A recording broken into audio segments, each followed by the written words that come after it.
नमस्कार दोस्तों, स्वागत है आप सबका स्टडी फॉर सिविल सर्विसेज पर। इस वीडियो में हम डिस्कस करेंगे इस एनसीईआरटी से अध्याय 6 किसान और काश्तकार, पेजेंट्स एंड फार्मर्स। तो चलिए इसे स्टार्ट करते हैं। अगर आप यूपीएससी या अदर स्टेट पीसीएस जैसे कि यूपीपीएससी, एमपीपीएससी, बीपीएससी इन एग्ज़ाम्स की तैयारी कर रहे हो दोस्तों, तो प्रीलिम प्लस मेंस की तैयारी के लिए आप हमारे पेड कोर्स को ज्वाइन कर सकते हो। इससे जुड़ी अधिक जानकारी के लिए इन दिए गए डिटेल्स पे कांटेक्ट कीजिए। इन कॉलिंग नंबर्स पर आप कॉल कर सकते हो। स्टडी फॉर सिविल सर्विसेज के पब्लिक टेलीग्राम चैनल को ज्वाइन कीजिए। यहाँ से आप फ्री स्टडी मटेरियल डाउनलोड कर सकते हो और यूट्यूब पर जो वीडियोस अपलोड किए जाते हैं इनके लिंक आपको रेगुलर बेसिस पर मिलती रहेंगी। इसके पहले के 2 अध्यायों में हमने बात की है दोस्तों पैस्चर और फॉरेस्ट के बारे में, और हमने देखा कि जो लोग ये रिसोर्सेज पे डिपेंडेंट थे उन लोगों के जीवन पर क्या प्रभाव पड़ा जब इन रिसोर्सेज को रेगुलेट करने का काम किया मॉडर्न गवर्नमेंट ने, या कॉलोनियल रूल में ब्रिटिशर्स के द्वारा दोस्तों जब इन रिसोर्सेज को रेगुलेट किया गया, इन पर रेस्ट्रिक्शंस लगाए गए, तो इन लोगों के जीवन पर इसका क्या असर था या क्या असर पड़ा, किस कठिनाइयों से ये लोग गुजरे। ये सब चीज़ें इसके पहले के अध्यायों में हम डिस्कस कर चुके हैं। मैं अध्याय नंबर 4 और 5 की बात कर रहा हूँ, यानी प्रीवियस टू चैप्टर, राइट। इस चैप्टर में हम बात करने वाले हैं पेजेंट्स और फार्मर के बारे में। हमारा स्पेशल फोकस रहेगा दोस्तों 3 अलग अलग कंट्रीज़ पर। इन 3 अलग अलग कंट्रीज़ में से हमारा देश भी है। हमारे देश का वो एरिया जहाँ पर ओपीएम की फार्मिंग हुआ करती थी, और ये एरिया बंगाल का था। इसके अलावा हम यूएसए के जो वीट फार्मर्स थे इनके बारे में बात करेंगे, और स्मॉल कॉटेजर्स जो थे इंग्लैंड के, इनके बारे में बात करेंगे। तो चलिए दोस्तों, हमारी इस बातचीत को या हमारे इस डिस्कशन को हम स्टार्ट करते हैं इंग्लैंड से। The coming of modern agriculture in England. यहाँ पर 2 घटनाओं के बारे में बताया गया है। ये घटना 1830 के समय की है। पहली घटना है दोस्तों नॉर्थ वेस्ट की। इंग्लैंड के नॉर्थ वेस्ट में एक किसान को पता चलता है कि किसी ने उनके पुआल को जला दिया है दोस्तों। और आने वाले कुछ महीनों में ऐसे केसेस ब्रिटेन के अर्थात इंग्लैंड के अलग अलग ज़िलों से रिपोर्ट होने लगते हैं। क्या इनके जो पुआल होते हैं इसे जला दिया जा रहा है। छोटी छोटी घटनाओं की शुरुआत हुई थी दोस्तों, बट घटनाएं ऐसी भी घटने लगी कि पूरे के पूरे फार्म हाउस को भी जला दिया गया। 28 अगस्त 1830 को एक और घटना घटती है, जिस घटना में क्या होता है, जो थ्रेशिंग मशीन होती है, जो फार्म मैकेनाइजेशन का एक तरीके से सिंबल था, या जिस थ्रेशिंग मशीन का उपयोग कर कर काफ़ी सारे लोगों के द्वारा जो काम किया जाता था वो काम कुछ समय में किया जाने लगा। ऐसे इस थ्रेशिंग मशीन को डिस्ट्रॉय कर दिया गया लेबर्स के द्वारा। और ये घटना घटती है ईस्ट कैंट में, जो कि इंग्लैंड की स्थित एक जगह है, राइट। इसी से आगे 2 सालों तक राइट्स होते रहते हैं, और साउथर्न इंग्लैंड में दोस्तों अलग अलग जगहों पे ऐसी घटनाएं घटती रहती है। 387 थ्रेशिंग मशीन को डिस्ट्रॉय किया जाता है, ब्रोक किया जाता है लेबर्स के द्वारा। जो बड़े फार्मर हैं इन्हें थ्रेटनिंग लेटर्स मिलने शुरू हो जाते हैं, धमकी भरे ख़त मिलने शुरू हो जाते हैं दोस्तों, जिसमें इन्हें कहा जाता है कि आप जो मशीन्स का उपयोग कर रहे हैं खेती के लिए, इनका उपयोग करना रोक दीजिए, बंद कर दीजिए। जो वंचित वर्कमैन हैं इनसे उनकी ज़िंदगी छीन रहे हो, उनके जीने का जो एक तरीके से ज़रिया है, माध्यम है, वे छीन रहे हो दोस्तों। तो इस तरह से किसानों को थ्रेटनिंग लेटर्स, धमकी भरे ख़त मिलने की शुरुआत होती है। और देखिए इन धमकी भरे ख़त पर एक व्यक्ति का नाम लिखा होता था, जिसका नाम था कैप्टन स्विंग। आखिरकार कौन थे कैप्टन स्विंग, या कैप्टन स्विंग थे भी या नहीं, इसके बारे में आगे बात करेंगे। तो दोस्तों इन धमकी भरे खत मिलने के कारण किसानों में एक तरह से डर और खौफ का माहौल पैदा हो गया था, और काफ़ी सारे किसानों ने अपनी थ्रेशिंग मशीन को खुद ही डिस्ट्रॉय कर दिया। बिकॉज दूसरों के हाथों से डिस्ट्रॉय होने में जो खतरा था, वो खतरा खुद के हाथों से डिस्ट्रॉय करने में नहीं था। ये सब चीज़ों को, जो चीज़ें हो रही थी, ये इन सब चीज़ों पे सरकार की भी अपनी नज़र होंगी दोस्तों। इन सब चीज़ों को रोकने के लिए सरकार ने भी कुछ कड़े कदम उठाए। जिन लोगों पर दंगे करने का या इस तरह की हिंसा करने का शक था, ऐसे 1976 लोगों को पकड़ा गया। उनमें से 505 को ट्रांसफ़र कर दिया गया। इनमें से दोस्तों 450 लोगों को ऑस्ट्रेलिया भेज दिया गया, और 644 लोगों को बिहाइंड द बार, सलाखों के पार डाल दिया गया। कैप्टन स्विंग तो एक मिथिक नाम था, इस नाम का कोई व्यक्ति था ही नहीं, तो पकड़ा कहाँ से जाता। तो ये बात बाद में साफ हो गई कि कैप्टन स्विंग नाम का कोई व्यक्ति नहीं था, एक मिथक नाम था। बट वो लोग कौन थे जो कैप्टन स्विंग के नाम से लेटर भेज रहे थे? वो लोग कौन थे दोस्तों? जो राइटर्स, जो एक तरीके से दंगाई की भूमिका वहाँ पर निभा रहे थे। जो थ्रेशिंग मशीन को ब्रेक कर रहे थे, इस तरह के एक्टिविटीज़ के माध्यम से अपना प्रोटेस्ट कर रहे थे। काफ़ी सारे क्वेश्चन हमें यहाँ पर देखने को मिलते हैं और इन क्वेश्चन का आंसर हमें पता चलेगा, तब समझ में आएगा जब 18 और 19 सेंचुरी में इंग्लिश एग्रीकल्चर में कुछ डेवलपमेंट्स हुए, इन्हें हम समझेंगे। तो इसी की शुरुआत करते हैं। बात करते हैं उस समय की जब ओपन फील्ड और कॉमन्स हुआ करते थे। देखिए दोस्तों, लेट 18 और अर्ली 19 सेंचुरी में जो कंट्री साइड था, जो ग्रामीण इलाके थे इंग्लैंड के, इसमें नाटकीय तरीके के बदलाव हमें देखने को मिले। लेट 18 और अर्ली 19 सेंचुरी के पहले किस तरीके के कंट्री साइड हुआ करता था, तो ये एक तरह से ओपन हुआ करता था। ओपन हुआ करता था मतलब, सपोज ये एक विलेज है और इस विलेज के सराउंडिंग का ये वो एरिया है जिसका उपयोग आप खेती के लिए कर सकते हो, right. This is the village, और विलेज के सराउंडिंग का जो एरिया है दोस्तों, जिसका उपयोग खेती के लिए किया जा सकता है। तो देखिए, ये जो अलग अलग स्ट्राइप्स है या लैंड के जो हिस्से हैं, यहाँ पर खेती विलेजर्स किया करते थे। साल के शुरुआत में इनकी एक पब्लिक मीटिंग हुआ करती थी और इसी पब्लिक मीटिंग में डिसाइड किया जाता था कि किसे लैंड का कौन सा हिस्सा दिया जाएगा। देखिए दोस्तों, इस तरीके से लैंड को डिस्ट्रीब्यूट किया जाता था कि लैंड की जो क्वालिटी हो, ये, अब लैंड की क्वालिटी हर जगह पे एक सी नहीं होती है। डिफरेंट प्लेसेस पे आपको डिफरेंट तरीके की लैंड क्वालिटी देखने को मिल सकती है। तो जो डिस्ट्रीब्यूशन होता था, ये मिक्स तरीके का होता था। मिक्स तरीके का इसलिए किया जाता था कि किसी एक को अच्छी ज़मीन ना मिल जाए और किसी दूसरे को ख़राब ज़मीन ना मिल जाए, तो बैलेंस इसमें मेंटेन रहना चाहिए। इस बात का खासा ध्यान रखा गया था। अब देखिए, इन हिस्सों पे तो कल्टीवेशन हो रहा था, राइट। यहाँ पर लैंड को डिस्ट्रीब्यूट किया जा रहा था और लोग कल्टीवेट कर रहे थे और हर साल में ये चीज़ हो रही थी। इसके अलावा दोस्तों, एक ऐसा भी एरिया हुआ करता था जहाँ पर किसी भी तरह की एग्रीकल्चरल एक्टिविटीज़ नहीं होती थी। इसे कॉमन कहा जाता था, जहाँ पर कल्टीवेशन नहीं होता था, राइट। अब इस कॉमन एरिया पे वो लोग डिपेंडेंट थे जो कल्टीवर नहीं थे या जो कल्टीवेशन की एक्टिविटीज़ में इन्वॉल्व नहीं थे। ये अपने कैटल को यहाँ पर ग्रास चराया करते थे, यहीं से फ्यूल वूड कलेक्ट किया करते थे फायर के लिए, यहीं से बेरीज और फ्रूट कलेक्ट किया करते थे फूड के लिए, राइट। फिश, रिवर और पॉन्ड से दोस्तों फिशिंग किया करते थे। ये इन्हीं जंगलों में हंटिंग किया करते थे। जो कॉमन फॉरेस्ट होते थे ना, इसी में ये लोग हंटिंग किया करते थे। ये लोग गरीब थे दोस्तों, और कॉमन एरिया है, ये जो कॉमन लैंड है, इनके सर्वाइवल के लिए बहुत ही आवश्यक था। बिकॉज इस कॉमन लैंड से ही इन्हें वो सब चीज़ें मिल रही थी जो एक तरीके से इनके सर्वाइवल के लिए नेसेसरी थी, राइट। अब हम आगे चलते हैं। देखिए, फिर अब एक कॉमन लैंड हुआ करता था जहाँ पर खेती हुआ करती थी, और एक कॉमन का एरिया, ओपन फील्ड पर खेती किया करते थे ये लोग। और खेती किस तरीके से किया करते थे, इसके बारे में हमने प्रीवियस स्लाइड में बात कर ली है। कॉमन लैंड पर सभी का अधिकार था और जिसका उपयोग सभी किया करते थे। बट 16 सेंचुरी में यहाँ पर कुछ बदलाव होने शुरुआत होते हैं। जो वूल होता है दोस्तों, जो कि भेड़ से मिलता है, शिप से मिलता है, इसकी प्राइस हाई हो जाती है। और जो लोग एक तरीके से भेड़ रखा करते थे या जो रिच फार्मर थे, अब ये इनका टारगेट होता है कि वूल प्रोडक्शन बढ़ाए, जिससे ज़्यादा से ज़्यादा प्रॉफिट मिलेगा। बिकॉज वूल के प्राइसेस तो काफ़ी हाई हो चुके थे। काफ़ी हाई तो हम शब्द प्रयोग नहीं कर सकते, बट नॉर्मल रेंज से आगे जा चुके थे। तो दोस्तों, इसके लिए शिप की अच्छी ब्रीड की ज़रूरत थी, और अच्छा ब्रीड अगर आपको इंश्योर करना है तो आपको उन्हें अच्छी तरीके से फीड भी करना होगा, राइट। तो इसके लिए आपके कंट्रोल में अच्छा से अच्छा इलाका चाहिए जहाँ पर आप इसे फीड कर सकते हो, राइट। तो दोस्तों, ब्रीडिंग को इम्प्रूव करने की कोशिशें की जाने लगी। जो एरिया था, जो कॉमन का एरिया था, इसे डिवाइड किया जाने लगा, वहाँ पर बिल्डिंग्स बनाई जाने लगी, और एक तरीके से देखा जाए तो सेपरेट प्रॉपर्टी का रूल अब यहाँ पर आ चुका था as compare to other. They drop out villagers who had small cottages on the commons. तो देखिए, जो विलेजर्स थे जिनके स्मॉल कॉटेजेस थे, इन्हें ड्रॉप आउट कर दिया गया। गरीब लोगों को अंदर आने से दोस्तों, इन इलाकों में आने से अब रोक दिया गया। एक तरीके से फील्ड, अब ओपन फील्ड नहीं थे, इन्हें इनक्लोज कर दिया गया था। यहाँ पर सभी को आने की परमिशन नहीं थी। कॉमन एरिया भी अब खत्म हो रहा था। अब ये सब हो रहा था 16 सेंचुरी में, जब वूल की कीमतें बढ़ रही थी, राइट। शिप फार्मर्स के द्वारा ये सब चीज़ों की शुरुआत की गई।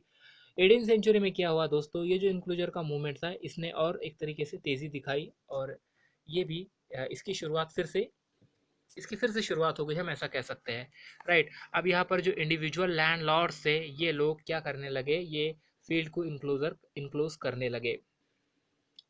दोस्तों, इन्हें स्टेट की ओर से भी सपोर्ट था, इन्हें चर्च की ओर से भी सपोर्ट मिलने लगा। और मिड 18 सेंचुरी में क्या हुआ, the enclosure movement swept through the country side, changing the English landscape for ever.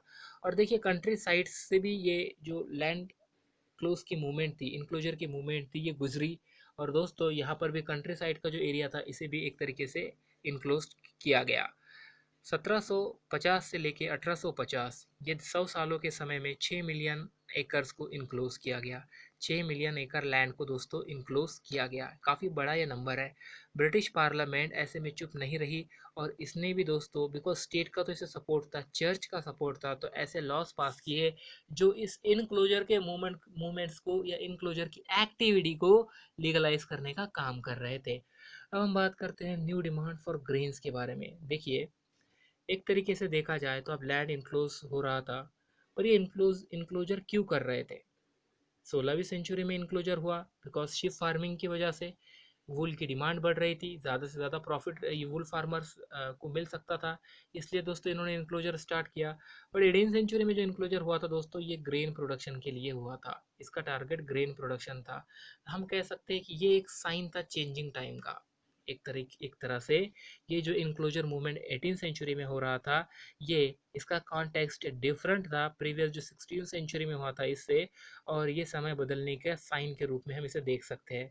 Mid 18 century में क्या होता है, ये जो पॉपुलेशन होती है, इंग्लिश पॉपुलेशन, इसमें काफ़ी इजाफा या काफ़ी तेज़ी से ये बढ़ती हुई हमें दिखाई देती है। चलिए नंबर्स के माध्यम से समझते हैं। 1750 में दोस्तों ये पॉपुलेशन 7 मिलियन थी, और 1850 के आते आते ये 21 मिलियन हो गई, दोगुना बढ़ गई, राइट।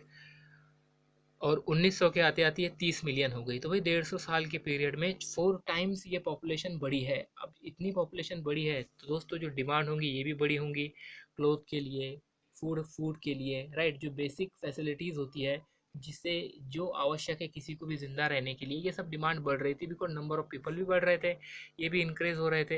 ये वो समय था जब ब्रिटेन में इंडस्ट्रियलाइजेशन हो रहा था। लोग दोस्तों गाँवों से निकल रहे थे, शहरों में आ रहे थे और काम की तलाश कर रहे थे। सर्च ऑफ जॉब्स हमें यहाँ पे देखने को मिला, रूरल एरिया से माइग्रेशन देखने को मिला। अब देखिए, ये लोग जब आ रहे थे दोस्तों, शहरों में आके रह रहे थे, तो इन्हें फूड ग्रेन परचेज करना ज़रूरी था, राइट। इसके लिए देखा जाए तो फूड ग्रेन अब बिकने लगा। अब देखिए गाँव में क्या होता है, गाँव में तो फूड ग्रेन उन लोगों को मिल जाता है जो लोग खेती करते हैं। फिर खेती कम भी हो दोस्तों तो उतना तो ये लोग उगा ही लेते हैं, उतना तो प्रोडक्शन हो ही जाता है जितना फैमिली के लिए नेसेसरी होता है। पर शहर में तो आपको हर चीज़ खरीदनी पड़ती है, हर चीज़ आपको पैसा देके खरीदनी पड़ती है। तो ऐसे में शहर शहर शहर की जो लाइफ होती है, अर्बन एरिया की जो लाइफ होती है, रूरल एरिया से हर मायने में अलग हमें देखने को मिल सकती है। तो फूड ग्रेन के जो प्राइस थे ये बढ़ने लगे बिकॉज डिमांड बढ़ने लगी। अब 18 सेंचुरी के एंड का ये समय था, फ्रांस के साथ युद्ध भी हो रहा था। अब इस युद्ध ने भी काफ़ी सारी चीज़ें बदल दी, राइट। दोस्तों, इस युद्ध की वजह से जो फूड ग्रेन पहले दूसरी यूरोप से इंग्लैंड पहुंचा करता था, ये आना भी रुक गया था, राइट। यूरोप को यूरोप से जो सप्लाई हो रहा था, ये सप्लाई भी एक तरीके से बाधित हो गया था, ट्रेड डिस्टर्ब हो गया था। तो फूड ग्रेन के प्राइस इंग्लैंड में जैसे रॉकेट आसमान छूता है ऐसे आसमान छूने लगे। लैंड ओनर थे दोस्तों, इन्होंने लैंड इनक्लोज करना शुरू कर दिया, और एक तरीके से देखा जाए तो ज़्यादा से ज़्यादा एरिया कल्टीवेट करने की कोशिश की जाने लगी बिकॉज डिमांड भी ज़्यादा थी। Profit flowed in the land owners pressurise Parliament to pass the enclosures act. अब देखिए, जिन लोगों को प्रॉफिट हो रहा था, जो लोग एक तरह से शक्तिशाली हो गए थे, पावरफुल हो गए थे इन सब चीज़ों की वजह से, ये पार्लियामेंट को प्रेशराइज करना भी शुरू करते हैं कि आप इनक्लोजर के एक्ट को पास कीजिए, राइट। तो दोस्तों देखिए, एक ड्रामेटिक फैक्ट हमें यहाँ पे देखना होगा, एक नाटकीय तथ्य यहाँ पर हमें देखने को मिलता है जो कि अलग है। अगर हम रैपिड पॉपुलेशन ग्रोथ को देखें, इंग्लिश हिस्ट्री की अगर हम बात करें और रैपिड पॉपुलेशन ग्रोथ देखें, देखिए पहले जो रैपिड पॉपुलेशन ग्रोथ हुई, तो इस रैपिड पॉपुलेशन ग्रोथ के साथ जो फूड ग्रेन प्रोडक्शन था ना, ये नहीं बढ़ा था। बट 19 सेंचुरी में क्या होता है, जिस तरीके से पॉपुलेशन की ग्रोथ तो होती ही है, बट दोस्तों उस तरह से जो फूड ग्रेन का प्रोडक्शन है ये भी बढ़ता है।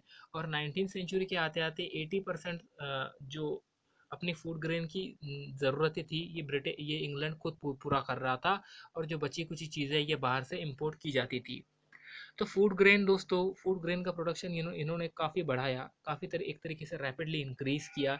इसके पीछे क्या रीज़न है? क्या कोई ऐसा इनोवेशन इन लोगों के द्वारा कर लिया गया था जिससे एग्रीकल्चरल प्रोडक्शन इतना इंक्रीज़ हो चुका था? ऐसी क्या एग्रीकल्चरल टेक्नोलॉजी इन लोगों ने दोस्तों डिस्कवर कर ली थी? ऐसा इन लोगों के द्वारा कुछ भी नहीं हुआ। इन लोगों ने क्या किया, ज़्यादा से ज़्यादा अनकल्टिवेटेड जो लैंड था इसे कल्टिवेटेड कर दिया, राइट। अपना कल्टीवेशन का एकरेज बढ़ाया, जिससे प्रोडक्शन बढ़ गया। आगे चलते हैं दोस्तों। इस समय के जो फार्मर थे ये सिंपल इनोवेशन के साथ ही एग्रीकल्चर में लगे रहे, राइट।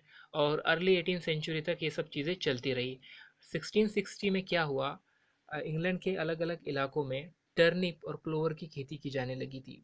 देखिए, ये जो टर्निप और क्लोवर की खेती है, शलजम और क्लोवर की खेती है दोस्तों, इससे एक बात आगे ये पता चली कि इसकी प्लांटिंग के बाद जो सॉइल की जो हेल्थ होती है ये इम्प्रूव होती है, राइट। ये पहले के मुकाबले बेहतर होती है, सॉइल फर्टाइल बनती है। अब देखिए ये ऐसा क्यों होता है, इसके वजह साइंटिफिक रीज़न ये है दोस्तों कि कुछ क्रॉप ऐसे होते हैं जिनकी जो रूट होते हैं इन पे नोड्यूल्स होते हैं, और इन रूट नोड्यूल में नाइट्रोजन फिक्सेशन का काम करते हैं बैक्टीरिया। सिम्बायोटिक टाइप का एक एसोसिएशन होता है बैक्टीरिया के बीच में और इन रूट नोड्यूल के बीच में, राइट। जिससे दोस्तों जिससे सॉइल हेल्थ इंप्रूव होती है। सॉइल हेल्थ की जगह हम कह सकते हैं कि नाइट्रोजन की अवेलेबिलिटी इंक्रीज होती है, बिकॉज 3 तरह के प्राइमरी न्यूट्रिएंट की ज़रूरत होती है क्रॉप को, आगे क्रॉप को अपनी लाइफ साइकिल चलाने के लिए। एक N for nitrogen, P for phosphorus and K for potassium. अब आप कहेंगे के फॉर पोटेशियम कैसा होगा दोस्तों, तो के फॉर केलियम होता है, बट पोटेशियम इसे इसलिए कहते हैं बिकॉज एक्चुअल में ये पोटेशियम है, बट जब डिस्कवरी की गई थी ना तब इसे शब्द केलियम दिया गया था, इसे केलियम नाम दिया गया था, लेटिन शब्द है ये, राइट।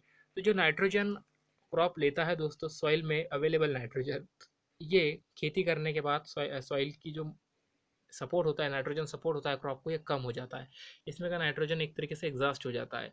बट जब आप टर्निप और क्लोवर की खेती करते हो, जो कि एक तरह के फॉडर क्रॉप थे, तो इससे क्या हुआ दोस्तों, ये जो सॉइल का नाइट्रोजन लेवल है, राइट, ये बढ़ता है, ऐसा पाया गया। तो एक तरीके से क्रॉप में अब क्रॉप रोटेशन भी वहाँ पे किया जाने लगा।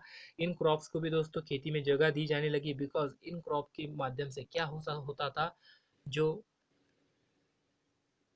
जो सॉइल फर्टिलिटी है, जिस ये इंक्रीज हो सकती थी, सॉइल की हेल्थ इंप्रूव हो सकती थी, राइट राइट। तो एक लॉन्ग टर्म इन्वेस्टमेंट के रूप में क्रॉप रोटेशन को भी देखा जाने लगा, जिसके माध्यम से सॉइल की हेल्थ इंप्रूव की जाने लगी। जो रिचर लैंड ओनर थे दोस्तों, ये अपना लैंड एरिया एक्सपांड करना चाहते थे, और एक तरीके से देखा जाए तो मार्केट में ये अपनी प्रोड्यूस बेचना चाहते थे, और उसके माध्यम से ज़्यादा प्रॉफिट लेना चाहते थे। इसीलिए ये क्रॉप रोटेशन की जैसी टेक्निक को भी फॉलो कर रहे थे, जिससे सॉइल हेल्थ बनी रहे। What happen to the poors, अब वो लोगों के साथ क्या हुआ जो लोग गरीब थे। हमने शुरुआत में देखा कि जो कॉमन्स पे डिपेंडेंट लोग थे दोस्तों, ये अपने डेली नीड्स के लिए, इसेंशियल चीज़ों के लिए, अपने सर्वाइवल के लिए कॉमन्स पे डिपेंडेंट थे।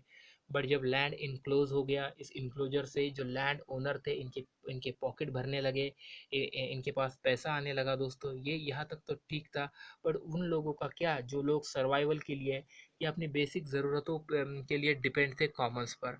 जब फेंसेस बन गई तो इन लोगों को इन किसी प्राइवेट लैंड ओनर के प्रॉपर्टी में आने से रोक दिया गया, इनकी मूवमेंट पे रेस्ट्रिक्शंस लगा दी गई, ये अब यहाँ पे नहीं आ सकते थे, फायरवुड नहीं कलेक्ट कर सकते थे, अपने कैटल को ग्रैज नहीं कर सकते थे, राइट। और दोस्तों जो बेरीज है, जो फ्रूट्स है, ये भी कलेक्ट नहीं कर सकते थे, एनिमल को हंट नहीं कर सकते थे जंगल में जाके। तो काफ़ी सारी चीज़ों का प्रॉब्लम्स इन्हें फेस करने लगी। तो ऐसे में ये लोग जीने के लिए क्या करेंगे, कुछ ना कुछ तो इन्हें करना ही था।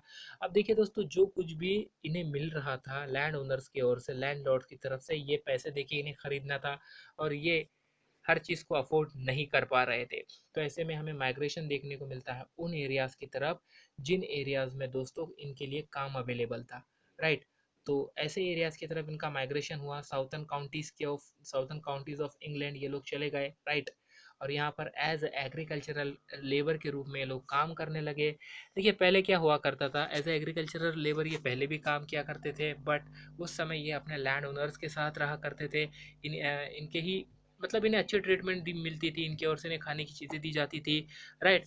और दोस्तों देखा जाए तो अलग अलग तरह से इन्हें सपोर्ट भी किया जाता था, और ये अलग अलग तरह की वैरायटी ऑफ ऑड जॉब्स किया करते थे, जिसके माध्यम से ये अपना उधर निर्वाह चला रहे थे, अपनी लाइफ को आगे लेके चल रहे थे।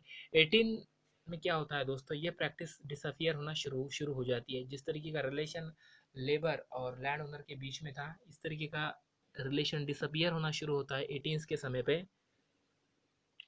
अब इन्हें हर अब लेबर्स को पे किया जाने लगा, इन्हें दोस्तों पेड किया जाने लगा इनके कामों के लिए, और सिर्फ हार्वेस्ट के टाइम पर ही इनके पास काम अवेलेबल हुआ करता था। अब देखिए लैंड ओनर इसमें भी ट्राई करते थे ज़्यादा प्रॉफिट मिलने के लिए, जो भी लेबर इनके द्वारा एम्प्लॉयड किए जाते थे दोस्तों, इन्हें कम तनख्वाह दी जाए, कम वेजेस दिया जाए, जिससे ज़्यादा से ज़्यादा प्रॉफिट इन्हें मिल सके। ओके। वर्क बिकेम इनसिक्योर, ऐसे में देखिए काम इनसिक्योर हो गया, एम्प्लॉयमेंट अनसर्टन हो गई और इनकम अनस्टेबल हो गई इन लोगों की। For a very large part of the year poor had no work, और साल के ज़्यादातर हिस्सों में दोस्तों इन लोगों के पास किसी भी तरह का काम नहीं था। राइट, किसी भी तरह का काम इन लोगों के पास नहीं था, ये अनएम्प्लॉयड थे। The introduction of threshing machines, देखिए नेपोलियन के साथ वॉर चल रही थी। इस वॉर के समय जो फूड ग्रेन की कीमतें बढ़ रही थी। राइट, और एक तरीके से देखा जाए तो प्रोडक्शन को भी इन लोगों को बढ़ाना था। अब जो हट्टे कट्टे लोग थे, या यूँ कहे कि वो लोग जो मजदूरी किया करते थे, या जो लेबर के रूप में हार्वेस्टिंग पीरियड में, हार्वेस्ट का जो समय होता था, लेबर के रूप में काम किया करते थे, वे जवान अब युद्ध के लिए दोस्तों लड़ रहे थे। राइट, अपने मदरलैंड के लिए फाइट कर रहे थे। तो ऐसे में थ्रेशिंग मशीन आती है। थ्रेशिंग मशीन लैंड ओनर्स के द्वारा खरीदी जाती है। थ्रेशिंग मशीन आने के बाद दोस्तों काफ़ी कम समय में काम होने लगा। और एक देखा जाए तो एक एक तरह का लॉन्ग टर्म इन्वेस्टमेंट ये था, एक बार आप थ्रेशिंग मशीन ले लीजिए, और लेबर जो काम करते दोस्तों, ये काम अब थ्रेशिंग मशीन करने वाली थी। तो ऐसे में क्या होता है, थ्रेशिंग मशीन के माध्यम से जो काम रुक गया था लेबर की शॉर्टेज की वजह से, ये फिर से निकल पड़ता है, और अब इन्हें लेबर की ज़रूरत नहीं थी।